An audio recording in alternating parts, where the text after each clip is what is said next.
Today I am going to explain you chapter number 3 from class 5th, and the name of the chapter is The Great Banyan. Banyan tree बरगद का पेड़ आप सभी को पता है और आप सभी ने banyan tree देखा भी होगा. So let's start. Just and old men are the most gentle, so the big trees are the most friendly. जैसे कि ओल्ड मैन या फिर बड़े बुजुर्ग लोग जो हमारे घर में होते हैं, तो जितने बुजुर्ग लोग होते हैं उनके स्वभाव में नम्रता होती है. ठीक उसी तरह जो पेड़ होते हैं, जो बड़े बड़े वृक्ष होते हैं, वो भी काफ़ी फ्रेंडली या मित्रवत होते हैं. The banyan is possibly the biggest and friendliest of all our trees. ठीक उसी तरह जो बरगद का पेड़ होता है वो सबसे विशाल होता है और सबसे मित्रवत व्यवहार रखता है. We do not see many banyan trees in our cities nowadays. Nowadays mean होता है बेटा आजकल हमारे शहर में हमको बरगद के पेड़ दिखाई नहीं देते हैं. This trees require plenty of space to spread themselves out. This trees require means आवश्यकता होती है. प्लेंटी ऑफ मतलब बहुत आयत में या बहुत ज़्यादा. स्प्रेड मीन्स होता है बेटा फैलने के लिए. तो जैसे जैसे ये पेड़ बड़ा होता है, इसकी जड़ें फैलती हैं, तो इसे अपने पेड़ को और बढ़ने के लिए बहुत ज़्यादा बड़ी जगह की आवश्यकता होती है. और सिटीज़ में या शहरों में जगह का वैसे ही शॉर्टेज होता है, इसलिए ये जो पेड़ है हमें शहर में जगह जगह दिखाई नहीं देता.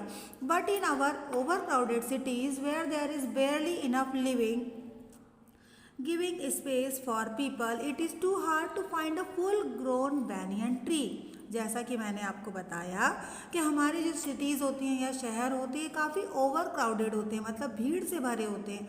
Where there is barely means होता है मुश्किल से या कठिनाई से. जहाँ पर लोगों को रहने के लिए कठिनाई से जगह मिलती है, तो इन शहरों में बहुत मुश्किल है कि एक पूर्णतः विकसित बरगद का पेड़ देखना. After all, a full-grown banyan tree takes up as much as a 3 stories building. और एक पूर्ण विकसित बरगद के पेड़ को उतनी ही जगह की आवश्यकता होती है जितनी कि एक 3 मंजिला इमारत को होती है. Of course, अवश्य ही spacious park have banyan trees. ऐसे पार्क जहाँ जगह होती है पर्याप्त, जो बड़े बड़े पार्क्स होते हैं वहाँ पर हम बरगद का पेड़ देख सकते हैं. And every village has at least one. और हर गांव में कम से कम एक बरगद का पेड़ होता है. The banyan tree has what are called aerial roots. Aerial roots मतलब ऐसी रूटें जो कि भूमिगत होती हैं. ये जड़ें जो होती हैं, पेड़ जितनी ऊंचाई पर पेड़ होता है तो उतनी ऊंचाई पर ये जड़ें होती हैं और ज़मीन की तरफ ये जड़ें बढ़ती हैं. तो इन जड़ों को कहा जाता है एरियल रूट्स. तो बरगद के पेड़ में भूमिगत जड़ें होती हैं. Its branches drop to the ground. और उसकी शाखाएं ज़मीन की तरफ नीचे की ओर गिरती हैं. Take roots again and send out more branches on their own. और ये जड़ें आगे बढ़कर शाखाओं का रूप लेती जाती हैं और इस तरह ये पेड़ बढ़ता जाता है. Therefore, after some years, कुछ सालों बाद, the tree forms a forest of its own, which is too big to be seen at once. और जब हम इस पेड़ को देखते हैं तो ये इतना विशाल होता है, कई बार ऐसा लगता है कि बहुत सारे पेड़ इकट्ठे होकर एक विशालकाय पेड़ या एक जंगल का रूप ले लिया हो. नो वंडर, इसमें कोई आश्चर्य नहीं है. The banyan was chosen to stand for the hair of lord Shiva. ऐसा कहा जाता है कि जो banyan ट्री है उसकी जो जड़ें होती हैं वो शिव भगवान जो होते हैं उनके केश होते हैं. The aerial roots of the banyan are like pillars supporting a great building. और इसकी जो जड़ें होती हैं, इसकी जो एरियल रूट्स होती हैं उसी तरह होती हैं जिस तरह की एक पिलर्स होते हैं. पिलर्स मीन होता है बेटा स्तंभ. जब हम मकान बनाते हैं तो उसमें पिलर्स होते हैं जो कि एक बिल्डिंग या मकान या इमारत को मजबूती देने का काम करते हैं. ठीक उसी तरह जो एरियल रूट होती हैं वो banyan ट्री को मजबूती प्रदान करती हैं. The children use their roots as swing. Swing means होता है झूले. और गांव में जो बच्चे होते हैं इन जड़ों को पकड़कर झूला झूलते हैं. एंड एन्जॉय स्विमिंग, और झूले का आनंद लेते हैं. इफ़ यू डिस्ट्रॉय मीन्स होता है नष्ट करना. यदि आप नष्ट कर देते हैं, क्या नष्ट कर देते हैं? The pillars. आप इन पिलर्स को या स्तंभ को नष्ट कर देते हैं, द बिल्डिंग विल फॉल. तो ये बिल्डिंग गिर जाएगी. And so will the banyan, और ठीक उसी तरह banyan tree, because it's main trunk is not very deeply rooted, क्योंकि इसकी जो मुख्य जड़ होती है या मुख्य तना होता है वो जमीन में बहुत गहराई तक नहीं होता है.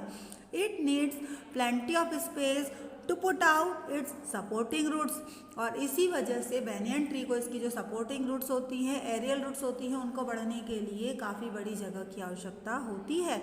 The gardens and busy road sides will not do, gardens में और जो बिजी जगह होती है जहाँ पर बहुत ज़्यादा भीड़ होती है तो वहाँ पर हम बैनियन ट्री को नहीं देख सकते हैं.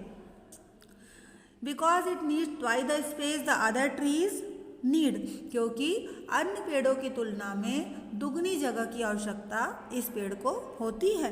This tree should not be planted chosen to a house, यदि हम सोचें कि बरगद के पेड़ को हम अपने घर में लगा लें तो ये पॉसिबल नहीं होता.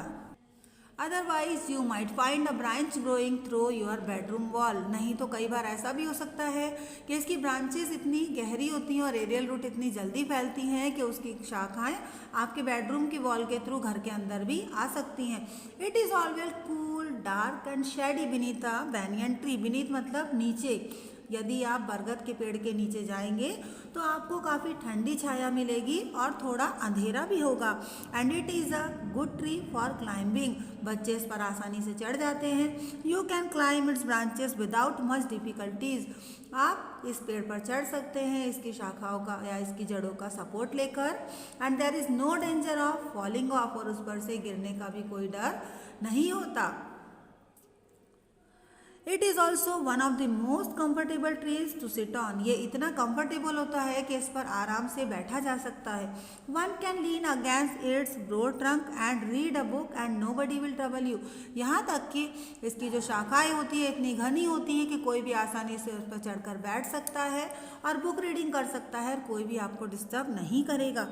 You will be completely hidden by the broad shining leaves, और ये पेड़ इतना घना होता है कि इसकी पत्तियों के बीच में आप छुपकर बैठ जाएंगे तभी भी कोई आपको नहीं देख पाएगा. The banyan is also very hospitable, जो बैनियन ट्री होता है हॉस्पिटेबल होता है, मतलब मददगार होता है. Apart from boys and girls it gets a large number of other visitors like squirrels, न कि सिर्फ बच्चे बच्चियों के अलावा बहुत सारे आगंतुक भी होते हैं जो इस पेड़ पर आते हैं, जैसे कि पक्षी, गिलहरी, इंसेक्ट्स मतलब कीट, and flying foxes. Many interesting creatures actually live in this tree, और बहुत सारे क्रिएचर्स होते हैं, बहुत सारे प्राणी होते हैं जो इस पेड़ पर रहते हैं. Which is full of dark private corner just right for different kinds of tenants, और ये पेड़ जो होता है काफ़ी ज़्यादा घना होता है, छायादार होता है. The banyan is rather like a hotel in which a number of different families live together without troubling each other, और बरगद के पेड़ को देखकर वैसा ही आभास होता है कि जिस तरह किसी होटल में बहुत सारी फैमिलीज अलग अलग कमरों में रहती हैं और बिना किसी को डिस्टर्ब किए, ठीक उसी तरह बरगद के पेड़ पर बहुत सारे कीट रहते हैं, जैसे कि पक्षी हो गए, गिलहरियाँ हो गई या फ्लाइंग फॉक्सेस हो गए. ये सभी बरगद के पेड़ पर अपना अपना निवास बनाकर रहते हैं और किसी को डिस्टर्ब नहीं करते. While its young leaves are still pink and soft, इसकी जो कोमल पत्तियाँ होती हैं, जो छोटी छोटी पत्तियाँ होती हैं वो गुलाबी कलर की और सॉफ्ट सॉफ्ट पत्तियाँ होती हैं. They are visited by the delicate map butterfly which leaves her eggs in their care, और जो बटरफ्लाइज होती हैं, तितलियाँ होती हैं, को बैनियन ट्री की लीव्स के ऊपर अपने एग्स हैच करती हैं, अपने अंडे रख जाती हैं. And the little striped squirrel comes searching for the sweet and sticky honey on them, और जो गिलहरी होती है वो मीठे मीठे शहद की खोज में बैनियन ट्री के ऊपर आती हैं. So the friendly banyan offer something to every visitor, तो इस तरह हम देखते हैं कि जो बरगद का पेड़ होता है काफ़ी हेल्पिंग नेचर का होता है और उस पर आने वाले हर विजिटर को वो कुछ ना कुछ देता है.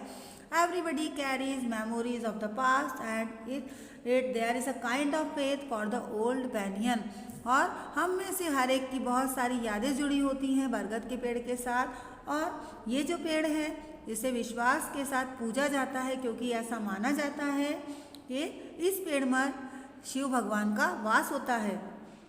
It is this imprints in the mind of the people, they make the banyan immortal, और कुछ ऐसी यादें होती हैं लोगों के मन में, लोगों का विश्वास है banyan ट्री के प्रति, इसी वजह से जो banyan है वो अमर है।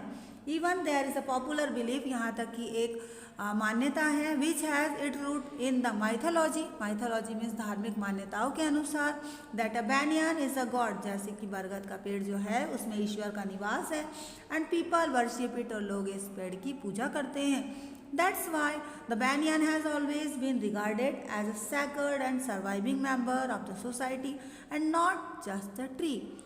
यही कारण है कि इस पेड़ को ईश्वर मानकर पूजा जाता है। सैक्रेड मीन्स होता है बेटा पवित्र, लोग इस पेड़ को काफ़ी पवित्र मानते हैं, इसमें ईश्वर का वास मानते हैं, इसीलिए समाज में बरगद के पेड़ की पूजा की जाती है और इसे पेड़ के रूप में नहीं माना जाता है, इसमें ईश्वर का वास माना जाता है।